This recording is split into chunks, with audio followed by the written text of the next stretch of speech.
A year ago, this man screaming about liberty was elected president of Argentina.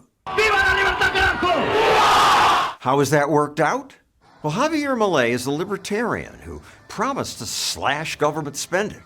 So, of course, reporters called him far-right, radical. Far-right Javier Milei. Far-right Javier Milei. Why far-right? The far-right wants to ban most immigration, ban drugs, ban sex work, wants to impose tariffs. But Milei is a libertarian. He supports free trade. Libre comercio, que vos, o sea, le vendés lo que producís a quien se te dé la gana. He's also fine with sex work. He says gay marriage should be none of the government's business. He says people should have a right to choose their own gender. Milei mainly wants government to do less. But the media called him far-right and said his election will spell devastation. Milei's approach to everything is to cut more government support in any way that helps people. But the country's big government had already hurt people more than it helped. People in Argentina are struggling with one of the highest inflation rates in the world. Argentina is really like a warning and an example for the United States. Ian Vasquez studies Latin America. Argentina was one of the richest and one of the freest countries in the world, and then it started down a path of greater and greater government intrusion. It's the case study of a country that was once rich and became poor. Javier Milei has become elected president. When Milei came into power, there was 40% poverty rate.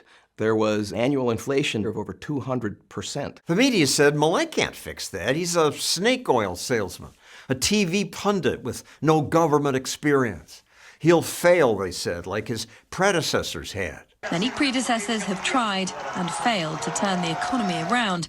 Javier Milei will be no exception. But Milei is an exception, a politician who told the truth. No hay plata. He was the first politician in generations to talk to Argentinians as though they were adults. He explained that government has no money of its own, and whatever it spends, it takes from the people. El Estado no puede dar nada porque no produce nada. It's why when campaigning, Milei brandished this chainsaw to illustrate how much government needs to be cut.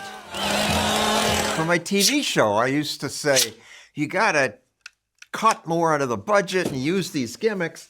Then I used the chainsaw to make really drastic,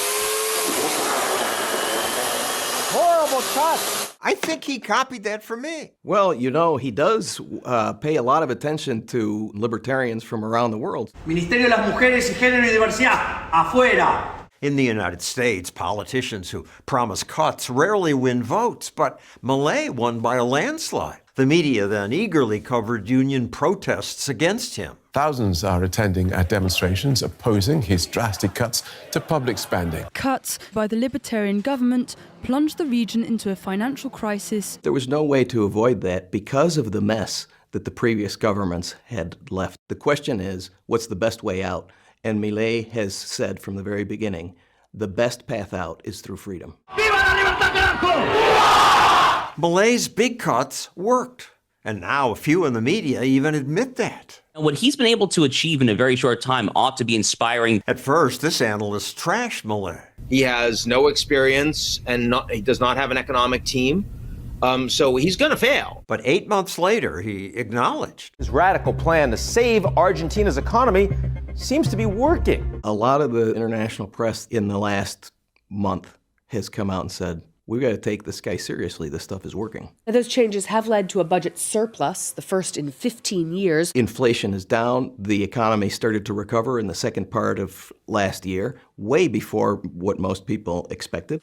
Milei is showing that his libertarian policies are working. What does libertarian policy mean? Milei got rid of 9 ministries. He cut government spending by 30%. He fired thousands of government workers and cut handouts. He has slashed energy and transport subsidies, government spending on things like pensions.